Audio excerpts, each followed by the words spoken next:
Right, so in the previous video, we have defined our Prisma model and schemas, and then we have used Prisma to migrate them to our MySQL database. And as you can see, we have a migration.sql, and Prisma has created this SQL command for us and actually went on and created the table inside our database. So one thing that I want to show you is that in order to actually see that the table is created inside our database, I'm gonna once again log in into our MySQL server, but this time I'm not gonna use a terminal to do it because working with terminal is a bit tedious. So this time I'm just gonna use this extension, and this is a really cool extension that you can use to create connection to your database, and it's called let me just show you. Yeah, this is this extension. You can install it, and it's a really cool extension. So let's go ahead and create a new connection. I'm gonna call this connection 1, and host gonna be localhost. Port is the default port, and the username is root. For the password, I'm gonna say password, and the database is mydb. And you can also use a connection string, but I'm not gonna do that here. So I'm gonna save and connect. So connection successful. So let's close this, and under this connection you can see it lists our different APIs. So under MyDB, I'm gonna create a new query and call it test.sql. So inside here, let me just say, and for the sake of convention, I'm gonna use all caps. You can use lowercase too, but this time I'm just gonna use all caps. So show tables, and if I run this command, you can see there's this user and Prisma migration table, and if I say describe user, so this user table, as you can see, it has all of our properties that we defined inside our Prisma model. And one thing that I forget to do in this schema.prisma file is to actually tell the Prisma to map out a custom name for our table. And what I mean by that is that Prisma has created a table in our database with the user with the name user, but I want it to be called users. So what I'm going to do is use this map and say users, and now we have to migrate again, and this time I'm going to say migrate to. So mpx prisma migrate dev and migrate dev2. So I'm just going to wait until it does its thing. So and so if I come here and let me just close this first. If I run this command again, you can see it says table mydb user doesn't exist, so it's actually my users. So you can see, and if I run this again, so Prisma has done its thing and we have our table. So right now let's just go ahead and I'm gonna close these migration files. So right now let's just go ahead and set up our folders and files in order to actually create a database. So I'm just gonna create a new folder called controllers.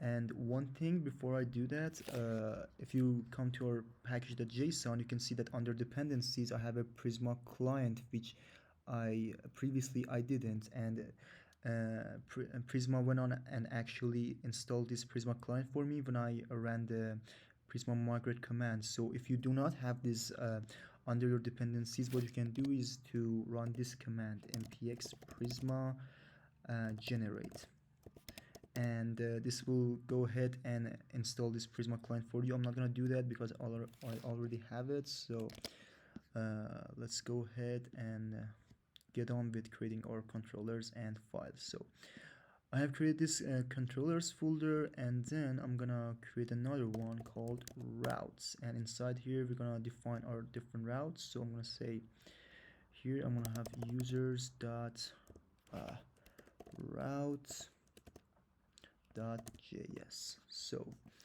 inside here I'm gonna just require the express, const express is equal to requiring express, and const router. Now actually let's use lowercase express and router. So, and before I forget, let's just export this. Module.exports is equal to router. And here we're going to actually create our different routes and endpoints for APIs. So I'm gonna say app dot,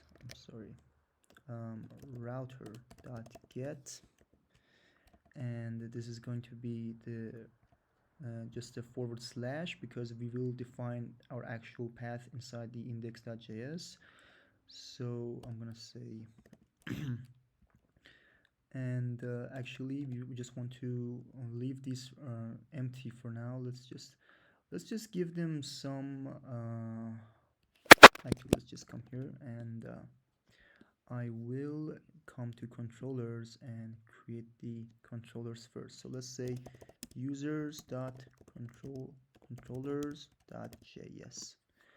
So inside the controllers, I'm going to say const get all is equal to, and this is going to be an async function. So it's going to be an async function, and then we're going to have a const get one.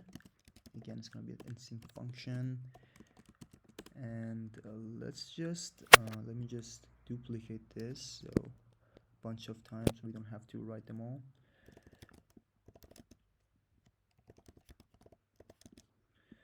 So this one's gonna be create, it's gonna be update, and this one's going to be remove. So this is going to be get, this is also going to be a get request, this is going to be a post request, and this is going to be a put request, and the delete. So this one is we don't need that. Okay, so let me just finish doing this. So res. Alright, so I'm gonna list all of these controllers here. So get all, get one, create, update, and remove. So all of these are going to be here, and then inside here I'm gonna say const, open the curly braces, and say require from going to have to be 2 steps behind, and then inside the controllers and user controller. So I'm gonna say get all, get one. I'm gonna destructure all of our controllers from this require. So update, create, remove, and I believe that's all of them. Yes, so let's go ahead and create our different endpoints. This is gonna be get all, and I'm gonna duplicate this a bunch of times. This is gonna be get one, so I'm gonna have an ID get one. This is gonna be for the update, and it's not gonna have an ID, so let's give it update. And this is going to be for the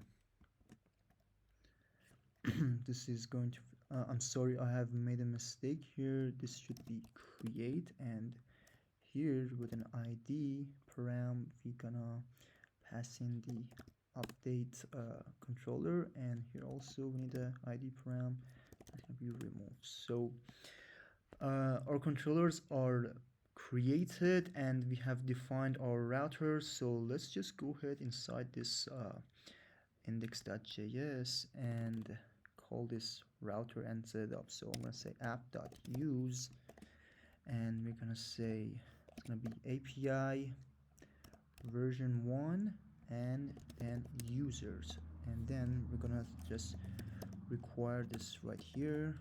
So it's gonna be routes and user routes. Okay, And there's also one more thing that we have to use. We are going to use the express JSON middleware and the URL encoder middleware. So let's just set them up. app.use express.json, and I'm gonna duplicate this and come here, that's URL encoded, and I'm gonna pass in options object and say that extended is false. All right, so now that we have defined our router and different endpoints, and